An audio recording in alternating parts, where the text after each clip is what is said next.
Hi guys, तर तुम्हाला नवरात्रीच्या हार्दिक शुभेच्छा। आणि मी तुम्हाला आज थोडेसे जे मला माहिती आहे ते हेल्थचे टिप्स सांगणार आहे। सो जे मदर नेचर आहे ते आपल्याला दोन प्रकारचे खाद्यपदार्थ देतात, जसं एका ह्याच्यात जास्त पाणी असतं आणि काही ह्याच्यात कमी पाणी असतं। जसं की तुम्ही एक एक्झाम्पल घ्या, कुकुंबर, सगळ्याच फ्रूट्समध्ये जास्त पाणी असतं आणि जे कमी पाणी असतात त्याचं धान्य ते।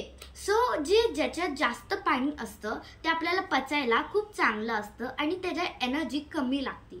आणि जसं आपल्याला एनर्जी दुसऱ्या ह्याच्यात पण यूज करू शकतो, ज्याच्यात पाणी जास्त असतं त्याच्यात एनर्जी तसंही लागत नाही जास्त, मग ते जी एनर्जी वाचती ते आपण दुसऱ्या ह्याच्यात यूज करू शकतो। आणि ज्याच्यात कमी कमी पाणी असतं त्याच्यात आपल्याला झोप येते कारण की ते हेवी असतं आणि त्याला एनर्जी खूप जास्त लागते, म्हणून आपल्याला झोप लगेच येते। सो हेच आहे आणि तुम्हाला एनर्जी पण वाचती। सो एक हे आहे। सो त्यामुळे तुम्ही हेल्दी खात जा, त्याचा फ्रूट्स जास्त खात जा, ज्याच्याने तुमची एनर्जी पण वाचेल आणि तुम्हाला हेल्दी राहता येईल। बाय।